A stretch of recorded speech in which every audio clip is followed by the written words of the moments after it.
सचा पातशाह सिर शांदे शाहू, इस पास बैठिया सोइए सबना दा वेसा। खंभ विखांदड़ जे नहा किना सावी तोल, तन चढ़ाए अपने लाजो सजन टोल।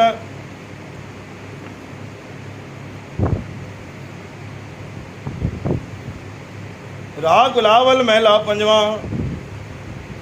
धन गुरु अर्जन देव साहिब जियो, सफल आपकी सेवा कयो मेरा सदाई। मित्र मंडल जग साजिया, मित्र मंडल जग साजिया, जो बालू घर बार। बिन सत बार न लागई, ज्यों कागद बूंदार। सुन मेरी मनसा मने, माह सत देख विचार। सिद्ध साधिक गिरही जोगी, तज गए घर बार। जैसा सुपना रहन का तैसा संसार, दृष्टिया सब बिनसिए क्या लगे गवार।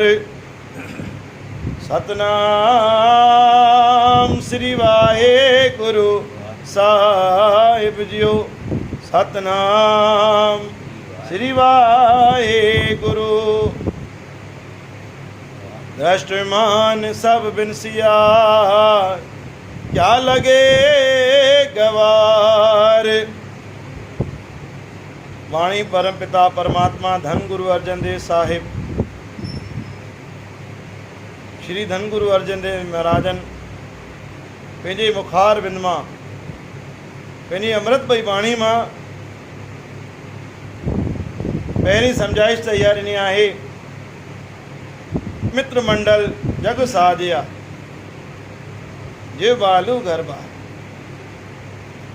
सर्वप्रथम गुरु महाराजन जो आहे हे जेको मंडल आहे, मंडल माना जग, मंडल जग साजिया।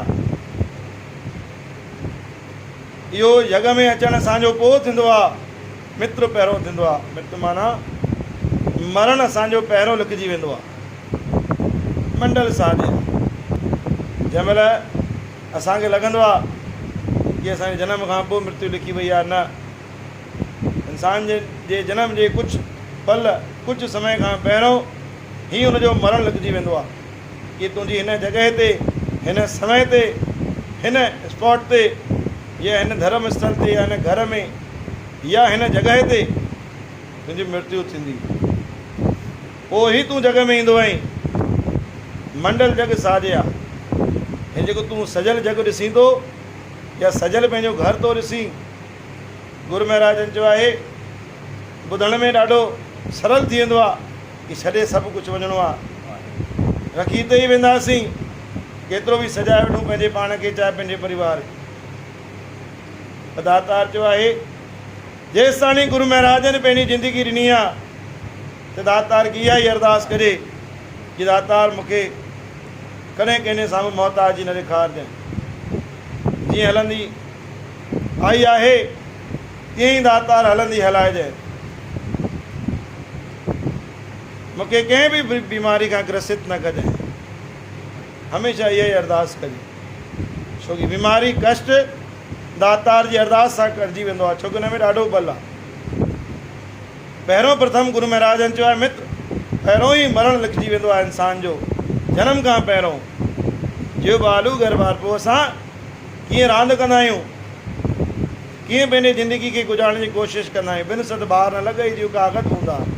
हिकिड़े कोरे कागर खे अगरि पाणी में विझंदासीं उहो कागर बि कुझु पल में ई धार थी वेंदो। उहो ई असांजी ज़िंदगी थी वेंदी। असांजी ज़िंदगी हिकु ईअं कोरे कागर वांगुरु आहे। जीअं ई पाणी में वियासीं कागर धार धार थी वेंदो। त दातार चयो सुन मेरी मनसा मने माए सत देख मुरार। मनशाऊं करे इंसान जी पूरियूं थियणियूं आहिनि कोन। हिकु पूरी थींदी आहे त ॿी तयारु बीहंदी आहे, ॿी तयारु थींदी, ॿी पूरी थींदी आहे त टी तयारु हूंदी आहे। दातार चयो तुंहिंजी मनशाऊं बि पूरी कंदासीं, लेकिन सिद्ध साधिक रही जोगी तज कहे गरबा। जेको योग तोखे मिलियो आहे उन ई योग में हल। वेस मटण जी ज़रूरत कान्हे, पंहिंजे वीचार खे बदल करण जी ज़रूरत कान्हे। जेको गुरू असांखे बुद्धि ॾिनी आहे, जेको विवेक ॾिनो आहे, सुहिणा वीचार, सुहिणी नज़र ऐं सुहिणो कर्म ऐं सुहिणी महिनत ऐं सुहिणो परिवार। आख़िरी वाणी में दातार चयो जैसा सुपना रहनि का तैसा संसार। जीअं असां अखियुनि सां ॿियनि खे ॾिसंदा आहियूं, असांजो वीचार कीअं आहे कि जीअं मां भदो आहियां त मूंखे साम्हूं वारो बि भदो नज़र ईंदो।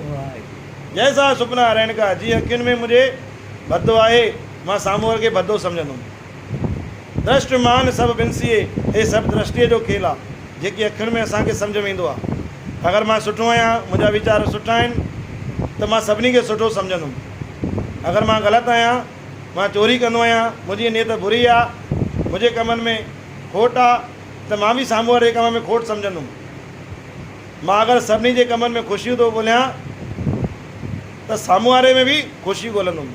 अगरि मां सभिनी में अवगुण ॻोल्हियां थो त सभिनी में उहो ई अवगुण लॻंदी। दातार चयो आहे जहिड़ी दृष्टि रहंदी, जहिड़ो वीचार रहंदो, उहो ई संसार साम्हूं बीठो आहे। तंहिंजे करे कंहिंखे कोई गुनाह, कंहिंखे कोई कुझु चवण जी ज़रूरत कान्हे कि इंसानु पंहिंजी दृष्टि बदिले, पंहिंजो नज़रियो बदिले, पंहिंजा वीचार बदिले। ऐं जेतिरी ज़िंदगी बची आहे गुरूअ खे हर पल अरदास करे दातार पंहिंजी हलंदी हलाए। बोल गुरू नानक देव की जय।